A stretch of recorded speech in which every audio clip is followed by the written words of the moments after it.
الله الرحمن الرحيم. الله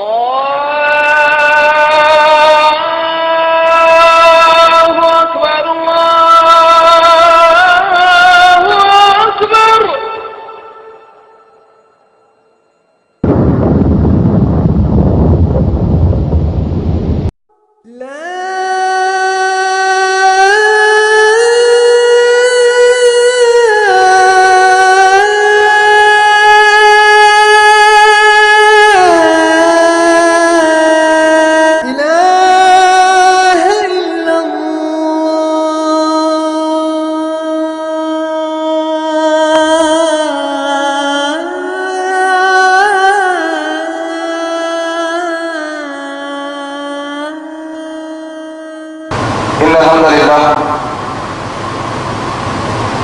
الحمد لله الذي نستعينه ونستغفره ونؤمن به ونتوكل عليه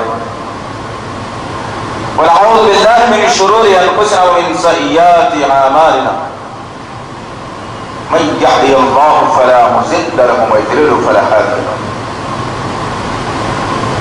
واشهد ان لا اله الا الله واشهد ان محمدا عبده ورسوله اما بعد فإن خير الحديث كتاب الله وخير الهدي هدي محمد صلى الله عليه وسلم وشر الأمور محدثاتها وكل محدثة بدعة وكل بدعة ضلالة وكل ضلالة في النار. قال الله تعالى في القرآن المجيد والفرقان الحميد أعوذ بالله من الشيطان الرجيم بسم الله الرحمن الرحيم. الف لام میم ذلك الكتاب لا ريب فيه هدى للمتقين الذين يؤمنون بالغيب ويقيمون الصلاة ومما رزقناهم ينفقون والذين يؤمنون بما أنزل إليك وما أنزل من قبلك وبالآخرة هم يوقنون أولئك على هدى من ربهم وأولئك هم المفلحون. رب اشرح لي صدري ويسر لي امري واحلل عقدة من لساني يفقهوا قولي رب زدني علما آمین رب العالمین. تمام تعریف و بزرگی بڑائی کی بڑائی اس رب عالم مولا کے لیے جو تمام جہان کا پالنہار مدبر مشکل کشا حاجت روا، جس کی ذات میں کوئی شکوہ نہیں، جس کی دانش میں کوئی شکایت نہ خطا سے نہ رہے بہے. درود و سلام میں بد وحی کتاب و حکمت کے مالک صاحب تاج و معراج براق صلی اللہ علیہ وسلم پر سلام اس پر کہ جس کی سن پاروں نے گواہی دی، سلام اس پر کہ جس کے چاند تاروں نے گواہی دی، درود اس پر کہ جس کی زندگی رحمت تھی رحمت، درود اس پر کہ جس کا تذکرہ عینی عبادت. اللهم صل علی محمد وعلى آل محمد كما صليت على ابراہیم وعلى آل ابراہیم انك حمید مجید. اللهم بارک علی محمد وعلى آل محمد كما باركت على ابراہیم وعلى آل ابراہیم انك حمید مجید. بزرگوں اور عزیز نوجوان ساتھیوں اور پس پردہ سننے والی اسلام کی وہ معزز معتبر خواتین، اللہ کا احسان بارہا کروڑ مرتبہ جس نے مسلمان بنا کر دنیا میں بھیجا، اللہ کا شکر احسان یہ بھی کہ اللہ رب العزت نے اس حیات ناقصہ کو بڑھا کر ایک زرین اور بہترین موقع عنایت فرمایا. آج پھر ہم جو مسلمانوں کے لیے دن مقرر کیا گیا تھا، جس کو یوم الجمعہ کہا گیا یا جس کو عید المومنین بھی کہا گیا، وہ دن ہمیں اللہ رب العزت نے عنایت فرما دیا. عزیزان محترم، انشاءاللہ العزیز آج کا جو خطبہ ہم نے منتخب کیا ہے وہ ہے متقیوں کے 6 اوصاف. انشاءاللہ تعالیٰ ویسے تو بے شمار مقامات پر اللہ رب العزت نے تقوی والوں کی، کامیاب ہونے والوں کی الگ الگ نشانیوں کو بیان کیا، لیکن جس شدت سے اللہ تعالیٰ نے اپنے کلام میں سورۃ الفاتحہ کے آمین کے بعد جن آیتوں کو منتخب کر کے اللہ نے اپنے کلام میں محفوظ کیا ہے وہ 6 صفات انشاءاللہ ان 6 رکان پر آج کی ہماری گفتگو رہے گی۔ سب سے پہلے اللہ سے دعا ہے کہ اللہ تعالیٰ ہم تمام کو، کہنے والوں کو، سننے والوں کو صحیح طور پر عمل کرنے کی توفیق عطا فرمائے۔ دوسری اہم بات عزیزان محترم، عام طور پر دیکھنے میں یہ آتا ہے کہ اگر آدمی کی گھر میں کوئی تقریب اگر ہو، یا 4 دوست احباب ایک جگہ جمع ہو، یا کسی بزنس کی بات چل رہی ہو، یا من پسند ٹیموں کا اگر میچ اگر چل رہا ہو، تو آدمی کو دیکھنے میں آیا کہ نہ آنکھ چھپتی ہے، نہ گردن لڑکتی ہے، نہ ہاتھ گردن تک پہنچتا ہے، نہ کمر بل کھاتی ہے، نہ ٹیل کی ضرورت پڑتی ہے، نہ سستی آتی ہے، نہ جمائی آتی ہے۔ لیکن جب اللہ اور اس کے رسول کی بات آتی ہے، جب اللہ اور اس کے رسول کی بات آتی ہے تو دیکھنے میں یہ آیا ہے کہ آدمی کے چہرے ایک دم اترے ہوئے، پریشان حال، نڈھال بیٹھا ہوا، اب ایسا محسوس کرواتا ہے کہ تمام دنیا میں اللہ سے ڈرنے والا ایک ہی بندہ رہ گیا ہے۔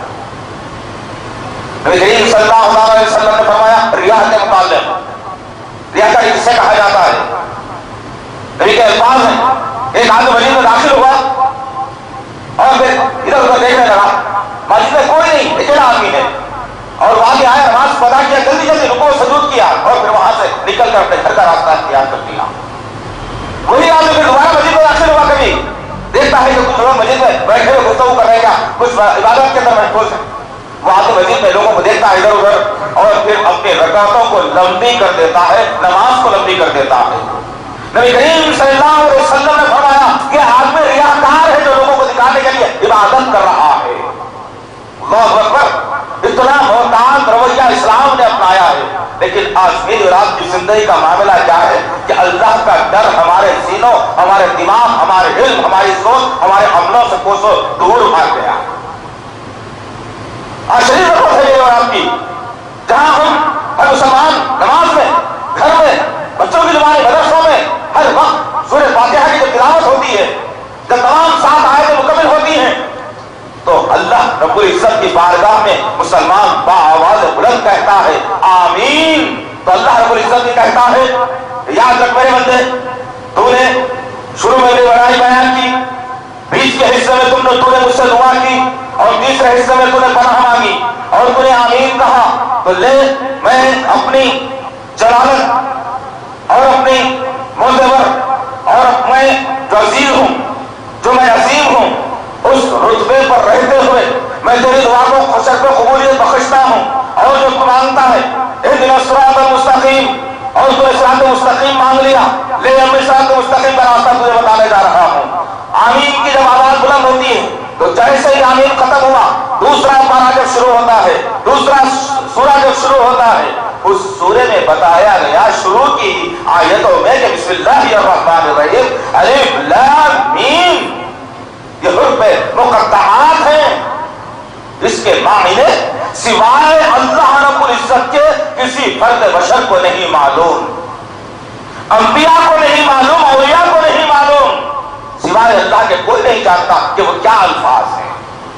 پھر اللہ نے کہا ذالک الکتاب لا ریب فیہ، اب تو جو صفات مانگنے جا رہا ہے یا جو صراط مستقیم کو تلاش کرنے جا رہا ہے، اس کتاب میں ہم نے محفوظ کر دیا ہے کہ وہ کتاب ہے زبور، توریت، انجیل جیسی نہیں، صحف ابراہیم، صحف موسیٰ جیسی نہیں، بلکہ کتاب میں ذرہ برابر پیش اور زیر زبر نقطے کا بھی شک کرنے کی گنجائش ہی نہیں ہے۔ اللہ نے واضح کر دیا، ذہنوں کو کھول دیا، بتا دیا، قرآن کی عظمت، قرآن کی اہمیت کو ثابت کر کے بتا دیا اللہ تعالیٰ نے۔ پھر کہا ہدی للمتقین، جب یہ کتاب کے شک و شبہ کی کوئی گنجائش نہیں، کوئی بات نہیں، کوئی ذہن شک لا نہیں سکتا، کوئی ذہن غلط سوچ نہیں سکتا، کوئی ذہن تبدیل کر نہیں سکتا، کوئی ذہن نقطے کو بدل نہیں سکتا، یہ وہ کتاب ہے متقیوں کے لیے ہدایت کا راستہ بتلانے والی۔ اب سوال یہ پیدا ہوتا ہے کہ متقی کون، کیا اس کے اوصاف ہوں گے؟ کن صفات میں اللہ رب العزت نے متقیوں کو منتخب فرمایا؟ ان اوصاف، یہ اوصاف اگر ایک آدمی اپناتا ہے تو انشاءاللہ رب العزت اللہ نے کامیابی کا جو مسئلہ سنا وہ بھی ہم آپ کے سامنے رکھیں گے انشاءاللہ۔ متقیوں کی سب سے پہلی صفت بتائی گئی، نمبر 1، الذین یؤمنون بالغیب، جو غیب پر ایمان لاتے ہیں۔ کون سا غیب؟ دیوار کے پیچھے چھپی ہوئی چیز کا غیب نہیں۔ اللہ رب العزت کو کسی نے دیکھا نہیں، لیکن یقین ہے، کامل یقین ایمان والے کو کہ اللہ موجود ہے۔ اللہ ساتواں آسمان پر اپنے عرش پر موجود ہے، یقین ہے، غائب ہے لیکن یقین کرتا ہے۔ انبیاء جتنے دنیا میں آئے ہیں، اللہ رب العزت نے اپنے کلام میں جن انبیاء کا تذکرہ سیرت بیان کر دی ہے وہ برحق ہیں، دیکھا نہیں، غیب کی بات ہے، یقین کرتا ہے، ایمان لاتا ہے ان پر۔ ایمان کی صفات بتایا گیا، تقوی والوں کی پہلی صفت بتائی جا رہی ہے، جنت کو نہیں دیکھا، یقین ہے جنت ہے، جہنم کو نہیں دیکھا، ڈرتا ہے بندہ جہنم سے، قبر کے عذاب کو نہیں دیکھا، قبر کے ہولناکی کو نہیں دیکھا، غائب ہے لیکن ڈرتا ہے مومن بندہ قبر کے عذاب سے، پناہ مانگتا ہے اپنے رب سے۔ یہ ہے غیب پر ایمان لانا۔ لیکن افسوسناک پہلو یہ ہے، ذرا اپنے کانوں کو چھٹک لو، ذرا دلوں میں نرمی پیدا کرو، ذرا اپنے دل و دماغ کو اللہ اس کے رسول کے قانون کی طرف لاؤ، پھر پتا چلے حقیقی منہج کیا ہے، حقیقی اسلام کیا ہے، حقیقی بات کیا ہے، حقیقی عمل کیا ہے۔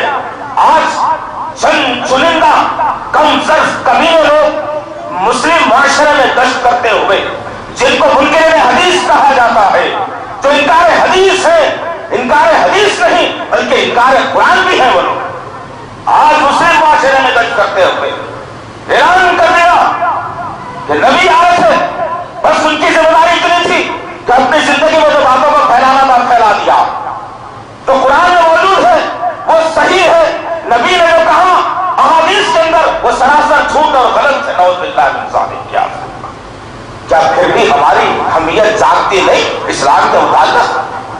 کیا ہم کبھی اپنے آپ کو تڑپاتے نہیں کہ اسلام کے اوپر اتنی بڑی آنچ آئی، نبی کی سیرت کو بدنام کیا جانے لگا، اس کے باوجود کوئی تحریک چلنے کا نام نہیں لیتی اس ادارے محترم، کوئی تحریک نہیں چلتی، کوئی نوجوان اٹھتا نہیں، کسی جماعت کے عالم کے اندر یہ غیرت نہیں اٹھی کہ وہ اپنے مسلمانوں کے درمیان میں ایسے اٹھنے والے فتنوں کا کیا تدارک ہو سکے، اس کا علم دے سکے۔ جادو کا انکار، جادو غیب ہے، اس کا انکار کیا گیا۔ عذاب قبر کا انکار، عذاب قبر غائب ہے، اس کا انکار کیا گیا۔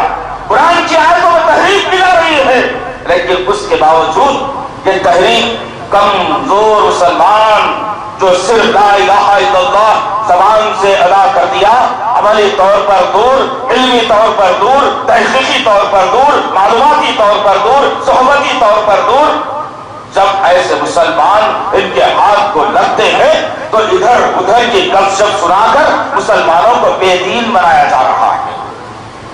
اللہ نے کہا غیب پر ایمان رکھنا منتخبوں کی پہلی صفت ہے۔ ہم نے اپنے نبی کو نہیں دیکھا، کسی نے کوئی کہہ سکتا ہے کہ نہیں میں رات کو اٹھا تھا 2 بجے، نبی میرے گھر آئے تھے، میں ان کے ہاتھ پر بیٹھ کر کے مسلمان ہوا ہوں، کوئی کہہ سکتا ہے؟ یہ کوئی نہیں کہہ سکتا۔ ہم نے سنا بچپن سے، احادیث میں پڑھا، قرآن میں پڑھا، یقین بنا ہمارا کہ میرے نبی برحق ہے۔ 1400 برس پہلے ساری انسانیت کے سامنے اسلام کے مسئلے کو سنایا، اسلام کے پرچم کو بلند کیا۔ میں نے نہیں دیکھا، غائب ہے میرے نبی میری نظروں سے، لیکن میرا یقین ہے میں ان کا امتی ہوں، انہی کے ذریعے سے میری شفاعت ہونے والی ہے۔ یقین نہیں کرتا مسلمان کے، یہی یقین ہے مسلمان کا پکا سچا یقین یہی کہ وہ آدمی غیب پر ایمان رکھتا ہے، چاہے اس کی سمجھ میں وہ بات گھسے یا اس کی سمجھ سے وہ بات بالاتر رہے یا اس کی سمجھ سے وہ بات کمتر رہے، ایک ایمان والا سمجھ سکتا ہے کہ غیب کیا ہوتا ہے اور میرا یقین اس پر کیسے ہونا چاہیے۔ الذین یؤمنون بالغیب ویقیمون الصلاۃ، دوسری صفت بتائی جا رہی ہے متقیوں کی، جو نماز کو قائم رکھتے ہیں. نماز کو قائم رکھنے سے مراد کیا ہے؟ کسی منکر نے کہا ارے تم صلاۃ کو کیا سمجھتے ہو؟ کمر مٹکانا، پلوں کو ہلانے کا نام صلاۃ ہے. تم نے 5 وقت اپنی مسجدوں میں مقرر کر لیا کہ 5 وقت نماز پڑھنا جائز نہیں ہے. نعوذ باللہ من ذالک، یاذ باللہ. اللہ فرما رہا ہے متقین میں دوسری صفت جو نماز کو قائم رکھتے ہیں. اور پھر نماز کیسی چیز ہے؟ سود کا معاملہ ہے، ماں کے ساتھ زنا کرنے کے برابر، اللہ سے جنگ کرنے کے برابر. لیکن اللہ رب العزت نے احکامات آسمان پر بلا کر نہیں بتایا نبی کو، زمین پر وحی کے ذریعے سے سمجھایا گیا. اللہ کی ذات میں شرک کرنا ظلم ہے، اللہ کی ذات میں شرک کرنا جرم ہے. اللہ رب العزت نے نبی کو آسمان پر اڑا کر یہ بات نہیں بتائی، زمین پر آیتوں کا نزول کر کے کہا ان الشرک لظلم عظیم، بے شک شرک کرنا اللہ پر ظلم کرنے کے برابر ہے. غرض کے رشتوں کے معاملے میں ہو، عبادت کے معاملے میں ہو، اطاعت کے معاملے میں ہو، ظلم کرنے کے معاملے میں ہو، جنت کا معاملہ ہو، جہنم کا معاملہ ہو، اللہ رب العزت اپنے نبی کے قلب اطہر پر دنیا میں آیتوں کا نزول کر کے سمجھایا کہ یہ ہے عمل جس کے ذریعے کرنا ہے. لیکن ایک معتبر طریقہ جس کو عبادت میں افضلین درجہ حاصل ہے وہ نماز ہے. نماز کا جب معاملہ آیا تو اللہ رب العزت چاہتا تو وہی کے ذریعے سے آیتوں کا نزول کر کے جبرائیل کو بھیج کر کے نماز کا طریقہ دنیا میں سمجھا دیا جاتا. لیکن اللہ نے بندوں کو بتا دیا، ایمان والوں کے ذہن میں اس بات کو پیوست کر دیا کہ یہ وہ عبادت ہے جو پچھلے کسی امت کو نہیں دی گئی، امت محمدیہ کے لیے خاص کر دی گئی تھی. جو فرشتوں کا طریقہ تھا، جو بہترین مختلف فرشتے ہیں، وہ خیال میں ہیں، وہ رکوع میں ہیں، وہ سجدے میں ہیں، وہ قاعدے میں ہیں. اسی طریقے کو نبی نے جب پسند فرمایا تو اسی طریقے کو اللہ رب العزت نے ایمان والوں کے لیے مقرر کر کے بتایا کہ اب یہ طریقہ تم کو ہونا ہے، تم آسمانوں کی سیر کرا کر کے دینے والے ہیں. نماز کی اہمیت کو سمجھایا اللہ تعالیٰ نے. متقین کو دوسری صفت بتائی جا رہی ہے کہ نماز کے قائم کرتے ہیں. کب کب قائم کرتے ہیں؟ عید کو عید مسجدوں کو بھر دیتے ہیں جب قائم کرتے ہیں. متقین جگنے کی رات آئی تو مسجدوں کو بھر دیا، جمعے کا دن آیا تو مسجدوں کو بھر دیا. یہ متقیوں کی صفات سے نعوذ باللہ من ذالک، یاذ باللہ. اگر نماز کی حجت کو اگر قائم کرنا ہے تو میرے اور آپ کیا محمد صلی اللہ علیہ وسلم کی زندگی سے دیکھنا پڑے گا. اتنی محبت آپ کو نماز سے کہ 24 گھنٹے باقی ہے ابھی اس دارے پانی سے کوچ کرنے کے لیے. اب یہ سانس نکل کر جسم سے کبھی پلٹ کر آنے والے نہیں. جسم کمزور ہوا جا رہا ہے، جسم کے اندر زہر کی حلاوت پیٹ کی اندریوں کو کاٹ رہی ہے. ان حالات میں بھی محمد صلی اللہ علیہ وسلم نے اپنے حجرے میں اما عائشہ کے ران پر سر کو رکھا ہوا ہے اور بار بار عائشہ سے کہتے جا رہے ہیں کہ اے میری عائشہ ذرا پردہ تو ہٹانا، میں اپنے ماننے والوں کو دیکھ لوں کہ یہ نماز ادا کر چکے ہیں یا نہیں. اللہ اکبر. سمجھتے کیا ہو دوستو؟ منتخب میں دوسری صفت بتائی جا رہی ہے، نماز کو قائم کرنے والے ہیں یہ لوگ. اللہ اکبر. منتخب نہیں چاہتے دوست، اللہ سے ڈر کر زندگی گزارنے والے کا نام منتخب. ہم منتخب بننا ہی نہیں چاہتے، ہم تقوی لانا ہی نہیں چاہتے، ہم اللہ سے ڈر کر زندگی گزارنا چاہتے ہیں. اللہ رب العزت نے کیا کہا ہے ایسے لوگوں کے متعلق؟ سورہ اعراف آیت نمبر 51 میں اللہ تعالیٰ فرماتے ہیں نبی کریم صلی اللہ علیہ وسلم جنہوں نے دنیا میں لہو لہاب کی زندگی گزاری، ہماری عبادات سے منہ موڑ لیا، اپنے آپ کو دنیا کے حوالے کر دیا، آخرت کے خوف کو ذہن سے نکال دیا.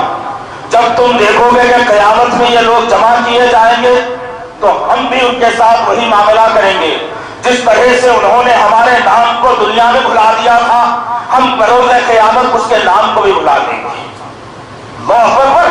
اور سورہ طٰہٰ کی آیت نمبر 14 میں فرمایا گیا وقت میں صلاۃ کے ذکر، نماز قائم کرو اللہ کے ذکر کے لیے، اللہ کی یاد کے لیے. جو بندہ نماز قائم نہیں کرتا، جو بندہ نماز نہیں پڑھتا، اس کے دل سے اللہ کا ذکر قائم کر دیا جاتا ہے. اس کی بنیاد پر آج کیا ہے؟ ڈالر سے محبت، دینار سے محبت، درہم سے محبت، ریال سے محبت، بیوی سے محبت، بچوں سے محبت، گھر اچھے کلر سے محبت، گاڑی سے محبت، ہر شے سے، کھانے سے محبت، ہر شے سے محبت ہو گئی انسان کو.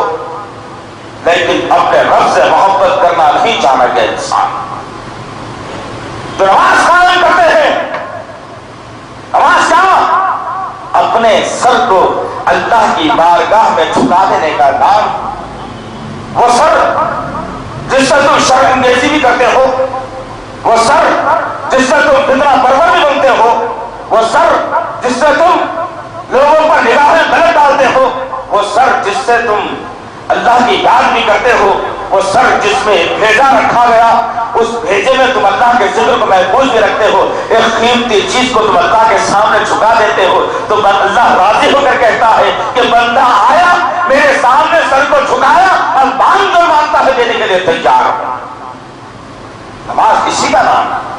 متقین کی دوسری صفت بتائی جا رہی ہے کہ نماز کو قائم کرتے ہیں، تیسری صفت بتائی جا رہی ہے الذین یؤمنون بالغیب ویقیمون الصلاۃ ومما رزقناہم ینفقون، اور ہم نے جو رزق، جو مال انہیں عطا کیا ہے وہ ہمارے راستے میں خرچ کرتے ہیں۔ اللہ اکبر! اللہ کے راستے میں خرچ کرنا ہو تو کس سے پوچھنا چاہیے؟ سب سے پہلے نمبر 1 ڈال کر پوچھا گیا کہ جو مال اللہ نے تمہیں عطا کیا ہے وہ پہلے کیسے اللہ کے راستے میں خرچ کیا جانا چاہیے۔ وہ نام آئے گا محمد صلی اللہ علیہ وسلم کا، جنہوں نے بتایا دنیا کو، سمجھایا انسانوں کو کہ مال جب تمہارے گھر میں ہو تو کس طریقے سے تم اللہ کے راستے میں خرچ کرو۔ مسلمانوں کی بدبختی ہے یہ، آج اسلام کو مظلوم بنا دیا، اسلام کو بھکاری بنا دیا، ساری وہ اسلام جو انگلیوں پر گنے جانے والے مسلمانوں کے پاس بہت بڑی اہمیت والی چیز تھی۔ جب مسلمان کسی کام کے لیے جب نکلتا، کسی عمل کے لیے جب نکلتا، تو مسلمان کے پاس جب آواز لگائی جاتی آؤ لوگوں مال خرچ کرنا ہے اللہ کے راستے میں، جو جتنا مال خرچ کرے گا نبی اسے جنت کی بشارت دیتا ہے، تو صحابہ نے پلٹ کر یہ نہیں دیکھا کہ پہلے کون ڈالتا ہے پھر میں ڈال کر کے بتا دوں گا۔ کوئی 100 ڈالا تو میں 105 ڈال کر بتاؤں گا کہ بھائی انہوں نے 100 ڈالا تھا میں 105 ڈال دیا۔ کوئی 500 کا نوٹ ڈالا تو بازو دیکھ کر کے کہے گا کہ میں تو 500 کا ڈال دیا، میرا نام زیادہ ہونا چاہیے، میں 1000 کا ڈال کر کے بتاؤں گا۔ ہمارا وہ طریقہ کار یہ تھا، لیکن قربان جائیے میرے اور آپ کے آقا محمد صلی اللہ علیہ وسلم پر، جنہوں نے مال کو خرچ کرنے کا طریقہ بتایا۔ نماز پڑھا کیا ہے مرتبہ، صحابہ کے جواب بیٹھے ہوئے جمگھٹ لگا ہوا ہے مسجد نبوی کے اندر، تھوڑی نماز ادا کی اور پھر لوگوں کی گردنوں کو کھلانتے ہوئے میرے اور آپ کے آقا محمد صلی اللہ علیہ وسلم اپنے حجرے میں چلے جاتے۔ کچھ دیر لگی، صحابہ پریشان ہوئے، بولا یہ کیا بات ہے؟ نبی کریم صلی اللہ علیہ وسلم کو وحی آ رہی، اللہ کے رسول کبھی ایسا کرتے ہی نہیں، نماز کے بعد لوگوں کے درمیان میں بیٹھا کرتے تھے۔ آج اچانک کیا ہو گیا کہ لوگوں کی گردنوں کو پھلان کر اپنے حجرے کا رخ کر لیا، انتظار کرنے لگے۔ کچھ دیر کے بعد محمد صلی اللہ علیہ وسلم اپنے حجرے سے نمودار ہوتے۔ جب حجرے سے نمودار ہوئے لوگوں نے پوچھ لیا کیا بات ہے یا رسول اللہ، کوئی تکلیف کوئی پریشانی، کوئی وحی کا نزول، کوئی احکامات؟ کہا کہ ہرگز نہیں ایسی کوئی بات نہیں تھی، ابھی میں جب نماز ادا کر رہا تھا، جب نماز کو میں نے ختم کیا تو میرے ذہن میں ایک سوال یہ آیا کہ کل محمد صلی اللہ علیہ وسلم کے پاس کسی نے ایک سونے کا ٹکڑا بطور تحفہ دیا تھا، وہ محمد صلی اللہ علیہ وسلم کے گھر میں موجود ہے۔ اب میں جب سلام پھیرا تو بے چینی ہوئی کہ اے محمد صلی اللہ علیہ وسلم، وہ لوہے سونے کا ٹکڑا پہلے لوگوں میں تقسیم ہو جائے گا یا موت تجھے پہلے آ جائے گی؟ اللہ اکبر! یہ یقین تھا نبی کریم صلی اللہ علیہ وسلم کا، لوگوں کو درس دیا، سمجھایا۔ اسی لیے تو اللہ نے کہا لقد کان لکم فی رسول اللہ اسوۃ حسنہ، اے لوگوں نبی کی زندگی میں تمہارے لیے بہترین نمونہ ہے۔ لیکن آج ہم نے کیا کر دیا؟ عزیزان محترم، بچیوں کی شادیوں کے لیے چندہ مانگنے کی ضرورت آ گئی۔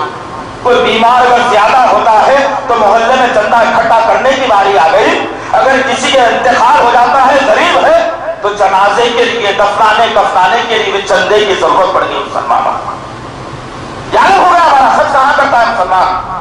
ارے خرچ کرنا اگر ہے تو پوچھنا پڑے گا ابو طلحہ سے، جس نے اللہ کے راستے میں خرچ کرتے ہوئے جنت کی خوشخبری نبی کی زبان سے سن لی تھی، اپنے باپ کو اللہ کے راستے میں لے کر کہا تھا کہ یا رسول اللہ یہ باغ اللہ کے راستے میں دینے کے لیے تیار ہوں، وقف کر رہا ہوں مسلمانوں کے لیے۔ نبی نے کہا اے طلحہ تیری زندگی گزر بسر ہے اس پر، تو اس کے کھجورے بیچ کر اپنی زندگی چلاتا ہے، یہ اگر دے دے گا تو گھر میں کیا ہوگا؟ کہا کہ اللہ انہیں پسند کرتا ہے جو اپنی پسندیدہ چیز کو پہلے اللہ کے راستے میں خرچ کرتے ہیں، جو جنت کے مستحق بنتے ہیں۔ تو میں بھی چاہتا ہوں کہ یہ بات پہلے اللہ کے راستے میں وقف کر دوں اور اللہ مجھے جنت کی بشارت سنا دی۔ یقین تھا انہیں مما رزقناہم ينفقون، جو لوگ اللہ کے راستے میں اور اللہ کے لیے اپنے رزق اپنے مال کو خرچ کرتے ہیں۔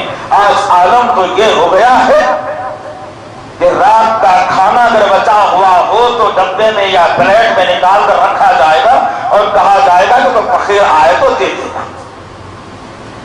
وہ کھانا اگر بچا پر آ گیا تو ہنگامہ ہو جائے گا، میاں کا بلڈ پریشر بڑھ جائے گا، گھر میں طوفان بپا ہو جائے گا، شیطانیت ہو جائے گی۔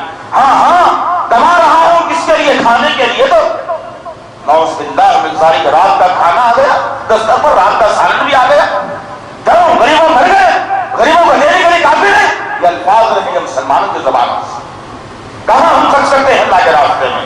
کیا ہم خرچ کرتے ہیں اللہ کے راستے میں؟ جتنا سب کچھ کما رہا ہے بندہ، جتنا خرچ کر رہا ہے بندہ، اپنے نفس اور اپنے ذات کے لیے کر رہا ہے، جبکہ اللہ رب العزت نے تجھے مال کا اور رزق کا ایک چوکیدار بنایا ہے۔ اگر کسی کے ہاں بینک بیلنس ہو، 4-5 بڑی بڑی بلڈنگیں ہو، اچھا تجارت کاروبار ہو، پورا اس کے نام پر ہو، وہ آدمی زندگی مست میں گزار رہا ہو، لیکن ایک دن آئے گا کہ ایک فرشتہ ملک الموت بن کر آئے گا اور جسم میں ہاتھ کو داخل کرے گا، تمام رشتوں کے حقوق کو گنوائے گا اور روح کو تکلیف دیتے ہوئے جسم سے نکال کر لے کر چلا جائے گا۔ بس تیری ڈیوٹی اب ختم۔ اب یہاں سے نیا ہم اور چوکیداروں کو تیار کریں گے۔ کبھی بیٹے کی شکل میں دشمن بن کر تیرے سامنے آئے گا، کبھی بھائی کی شکل میں تیرا مال ہڑپنے کے لیے آئے گا، کبھی سالوں کی شکل میں تیرا مال چھیننے کے لیے آئیں گے۔ ہر شخص کو دشمن بنا کر ہم چوکیدار بنانے پر مقرر کر دیں گے۔ ارے مال کہاں تم کو خرچ کرنا تھا، تم نے کہاں پر خرچ کیا، جس کی بنیاد پر رشتوں کے اندر دراڑ پڑنا شروع ہو گئی۔ آج اللہ چاہتا ہے متصل صفات میں تیسری اہم صفت ہے یہ کہ اللہ کے راستے میں اپنے مال کو خرچ کرو، اپنے رزق کو خرچ کرو، اللہ متقیوں میں شمار کرے گا۔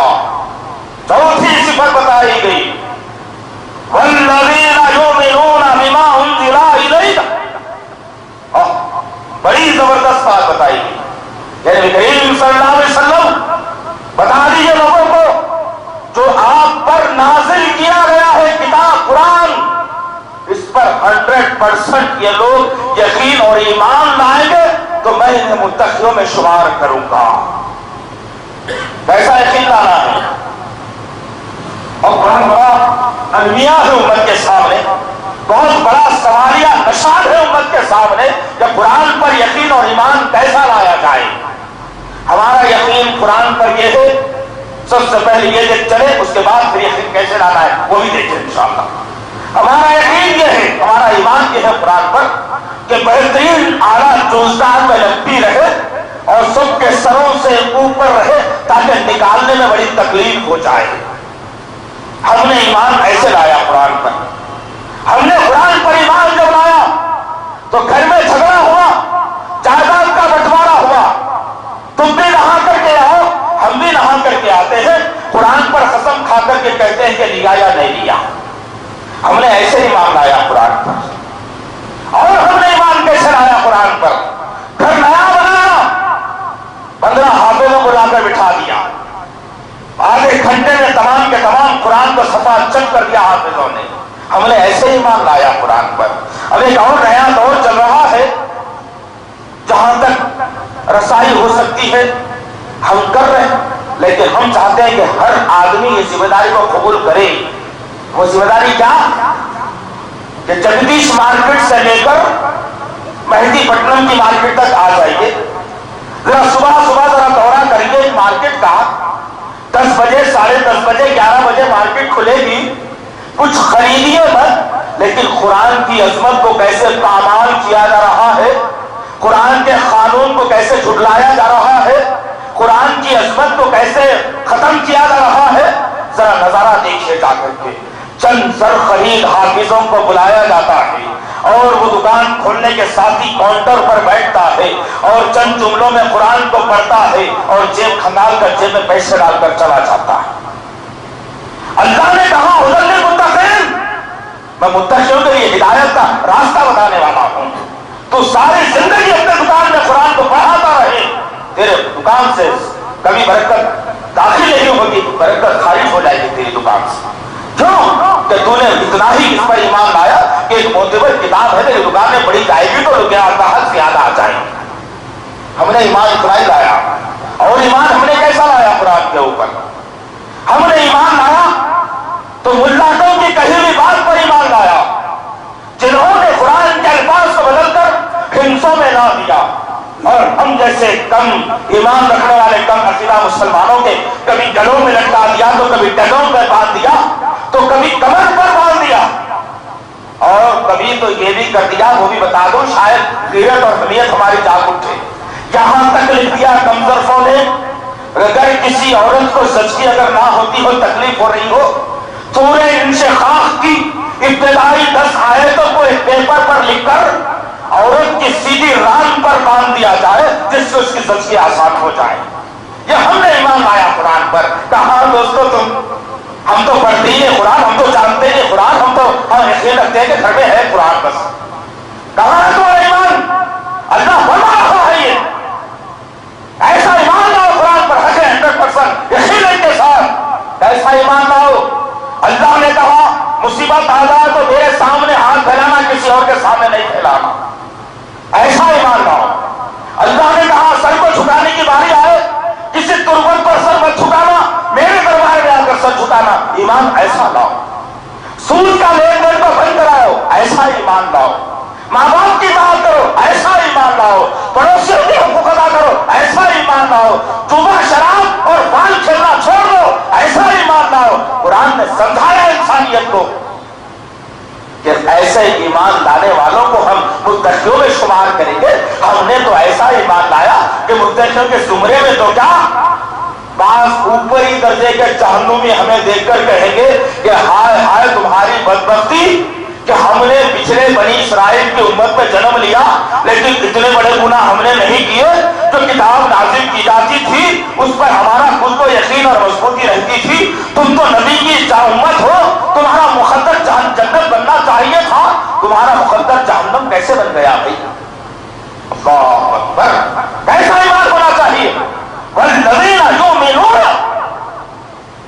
جو لوگ ایمان لاتے ہیں بما انزل الیک، جو تم پر کلام نازل کیا گیا ہے 100% ایمان لاتے ہیں، شرک چھوڑتے ہیں، توحید پر قائم رہتے ہیں، بدعت چھوڑتے ہیں، اطاعت کرتے ہیں، کسی غیر و لٹھو کی بات کو سن کر ایمان نہیں لاتے، نبی کے حکم، نبی کی اطاعت، نبی کی اتباع، نبی کی بات قرآن کو پڑھ کر ایمان لاتے ہیں، ایسا ایمان لانے کا تذکرہ کیا ہے۔ مشکات میں حدیث حضرت ابو ہریرہ رضی اللہ تعالیٰ عنہ روایت کرتے ہیں کہ رسول اللہ صلی اللہ علیہ وسلم نے فرمایا جو آدمی قرآن کو چھوڑ کر کسی دوسری کتاب سے ہدایت طلب کرے گا تو سمجھ لو کہ وہ بہت بڑی دور کی گمراہی اور ضلالت میں جا گرا۔ نبی نے یہ کہا ایمان ایسے لاؤ کہا، یقین بناؤ کہا، ہمارا یقین کہاں پر ہے؟ اولاد کے لینے کی جب باری آئی، نیل کو آسمان کی طرف ہاتھ کو پھیلا لیا اور کہا کہ اللہ 4 بیٹیاں تھیں، ایک بیٹے کی ضرورت ہے، اللہ نے دعا کو قبول کیا، 4 بیٹیوں کے بعد ایک بیٹا دے دیا۔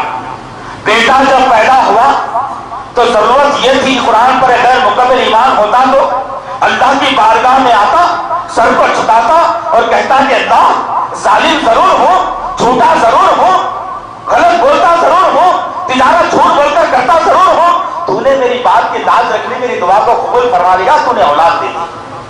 لیکن جیسے ہی بیٹا پیدا ہوا، سسرال والوں نے کہا، کبھی دوستوں نے کہا، کبھی ماں باپ نے کہا، کبھی گھر والوں نے کہا کہ چلو لاری تیار کی جائے، 2 بکروں کو لیا جائے۔ فلانے حضرت کی عنایت ہے، فلانے کی طرف سے، فلانے کے وسیلے سے، فلانے کے ذریعے سے اولاد ملی ہے، نعوذ باللہ من ذالک۔ مرنے والا اپنی موت کو نہیں بتا سکا، تم کو اولاد کیا دینا دوستو؟ مرنے والا اپنی موت کو نہیں بتا سکا، اپنی بیماری نہیں بتا سکا، کبھی اگر ضرورت تیز آ جائے تو اس کو روکنے کی طاقت اس میں نہیں تھی، مر گیا تو کپڑے اتارنے کی طاقت اس میں نہیں تھی۔ بڑا ذرا سوچو تو صحیح، تم کو رزق وہ کیسے دیتا ہے، اولاد وہ کیسے دیتا ہے؟ اللہ کہہ رہا ہے ان باتوں کو چھوڑ کر تم خالصتاً توحید کی طرف آؤ، ایک اللہ کو مشکل کشا، حاجت روا، اولاد دینے والا، رزق دینے والا، اولاد دینے والا، گورا اور کالا پیدا کرنے والا بنایا ہے، اس ذات پر ایمان لانا قرآن پر ایمان لانے کے برابر ہے۔ یہی کہا گیا والذین یؤمنون بما انزل الیک وما انزل من قبلک وبالآخرۃ هم یوقنون۔ پھر ایمان لاؤ 5ویں صفت، توریت پر، زبور پر، انجیل پر، صحف ابراہیم پر، صحف موسیٰ پر، جس طریقے سے ہم نے کتابوں کا نزول کیا، جیسے ہم نے صحیفے بھیجے، اب وہ شریعت کام کرنے والی نہیں ہے، اس میں کے احکامات پر تم کو عمل کرنا نہیں ہے، لیکن ایمان لانا ضروری ہے کہ ان کے وہ انبیاء برحق تھے، برحق ہے، برحق رہیں گے۔ ہم ان کو اپوائنٹ کیا تھا، ہم نے ان پر وحی کا نزول کیا تھا، ہم نے ان کے قوم کے سامنے احکامات کا نزول کیا تھا۔ وہ انبیاء پر ایمان لانا بھی ضروری ہے، ان کی کتابوں پر یقین رکھنا بھی ضرورت ہے۔ اللہ نے کہا 5ویں صفت بتائے متقیوں کی، ہر کتاب پر ہمارا یقین ضرور ہے، عمل کرنے کی باری آئی تو ہم قرآن کے احکامات کو لے گا، کسی اور کی نہیں۔ 6ویں صفت وبالآخرۃ، آخرت پر اس کا یقین ہوتا ہے، جو آخرت پر یقین کرنے والا ہے۔ آخرت کس کو کہا گیا؟ آخرت کا تصور ہمارے پاس کیا ہے؟ ایک آدمی نبی کریم صلی اللہ علیہ وسلم کی خدمت اکبر میں حاضر ہوا اور کہنے لگا یا رسول اللہ ذرا بتائیے قیامت کب آنے والی ہے؟ نبی نے کہا کل آؤ۔ وہ آدمی چلا گیا، دوسرے دن پھر آیا، پوچھا کہ یا رسول اللہ قیامت کے بارے میں سوال کیا، کب آئے گی؟ کہا کل آؤ۔ دوسرے دن چلا گیا، تیسرا دن پھر آیا اور کہا یا رسول اللہ سوال جاننا چاہتا ہوں قیامت کب آنے والی ہے، کہو۔ نبی کریم صلی اللہ علیہ وسلم نے کہا اے بندے، قیامت کے بارے میں جو سوال کر رہا ہے، پوچھنے والے سے زیادہ سننے والا بھی نہیں کہتا قیامت کب آنے والی ہے، لیکن اتنا ضرور بتائیں کہ اس کے لیے تو نے کیا تیاری کی ہے۔ اللہ اکبر، آسان کر دیا نا اسلام کو، آسان کر دیا اسلام کو۔ لیکن آج کیا معاملہ ہے کہ لوگوں کے ذہنوں میں ایسی ایسی باتیں بٹھائی گئی کہ 10 محرم کا دن رہے گا، کربلا کی زمین خون اگلتی رہے گی، جمعے کا دن رہے گا، سورج فلانے ٹائم پر نکلے گا، تیز ہو جائے گا، قیامت آ جائے گی، نعوذ باللہ۔ کس نے قیاس لگانے کو کہا؟ یہ اللہ کے رسول نے فرمایا پوچھنے والے سے زیادہ سننے والا بھی نہیں جانتا بھائی کب آنے والی ہے قیامت، لیکن اتنا ضرور بتاؤ اس کے لیے تو نے تیاری کیا کی ہے، کیا ہوگی وہ قیامت، کیا ہوگی وہ آخرت؟ ذرا سوچے نا ذہن محترم، وہ آخرت کیا؟ مختصر بتا کر اپنی بات کو ختم کر دوں گا انشاءاللہ۔ وہ آخرت وہ ہے کہ ایک انسان اپنے اولاد کے لیے، اپنے ماں باپ کے لیے، اپنے دوستوں کے لیے، اپنے خاندان کے لیے، اپنے کنبے کے لیے اللہ اور اس کے رسول کے قانون سے بغاوت کرتا ہے دنیا کے اندر۔ جب بغاوت کر لیا، دنیا میں جتنے زندگی اللہ نے گزار لی، ختم ہو گیا، دفنا دیا گیا، اور ایک وقت آ گیا تمام دنیا کو اللہ فنا برباد کر دیا، کوئی میدان، کوئی سہارا نہیں، کوئی پہاڑ نہیں، کوئی درخت نہیں، کوئی دریا نہیں، چکے میدان ہوگی دنیا، تمام کو تمام ہو گئے۔ ایک آدمی کو اللہ کی بارگاہ میں پیش کیا گیا، جب اللہ کی بارگاہ میں آیا اور کھڑا ہوا اور کہنے لگا یا اللہ بتا میرا حساب کتاب جلدی لے، کوئی پریشان ہوں، ایک زلزلہ کی دھوپ، یہ زمین کی گرماہٹ برداشت نہیں ہوتی، اے اللہ جلدی سے حساب لے۔ اللہ فرماتا ہے کہ ضرور ہی آ جائے گا۔ اللہ فرمائے گا تیرے مقدر جہنم بنا دیا گیا، تو نے نیکیاں نہیں کی دنیا میں، تو نے اللہ کے خان سے بغاوت کی، جنت تیرا مقدر نہیں بن سکتا، جہنم تیرا مقدر بنا دیا گیا ہے۔ وہ بندہ کہے گا اللہ کوئی تدبیر بتا، جہنم سے بچاؤ، جنت میں چلا جاؤ۔ اللہ کہے گا کہ ہاں ایک تدبیر ہے ضرور، میں بتاتا ہوں، سن لے یہ بات۔ اللہ اکبر، سورہ بسا پڑھیے، سورہ بارش پڑھیے، واقعے پر اللہ بیان کر دیا۔ سارے محترم اتنی غفلت اچھی نہیں ہے ہماری، جو زندگی ہم گزار رہے ہیں اللہ کے قانون سے بغاوت ہو کر گزار رہے ہیں، اللہ کے قانون سے بغاوت کر کے ہم زندگی گزار رہے ہیں، اسی منظر کو اللہ تعالیٰ گمراہ کرا دیا لوگوں کو. کہتا ہے اللہ تعالیٰ اے انسان جنت میں جانا چاہتا ہے, ایک کام کر, ماں باپ سے بہت محبت کرتا تھا, کہے گا ہاں بہت محبت کرتا تھا اللہ, کہے گا اللہ وہ ماں باپ کو جہنم رسید کر دیں گے, تجھے بچا کر جنت میں ڈال دیا جائے گا, منظور ہے؟ بندہ تھوڑی چلا کر کہے گا اللہ ماں باپ کو جہنم رسید کر دے, مجھے جنت میں ڈال دینا, میں نہیں جانا چاہتا جہنم میں. اللہ کہے گا جنت اتنی آسان بات نہیں ہے بیٹے, وہ اولاد جس کے لیے تو حرام اور حلال کے لقموں کی پہچان ختم کر دیا, اذان بلند ہوتی اولاد کے پرورش کے خاطر تو نے نمازوں کو چھوڑ دیا, تو نے زکات دینا بند کر دیا, تو نے اپنے چہرے سے اپنی داڑھی کو مڈوانا شروع کر دیا, چھوڑ دیا تو نے اولاد کے خاطر, اولاد کے پرپانے. اور ہم چاہتے ہیں کہ تیرے ماں باپ کے ساتھ, تیرے بیوی کے ساتھ, تیرے بچوں کو بھی ہم جہنم رسید کر دیں گے. بتا دے گا بے شک ماں باپ اب بیوی اولاد سب کو جہنم میں ڈال دے, مجھے جنت میں ڈال دے, میں جہنم میں جانا نہیں چاہتا میں.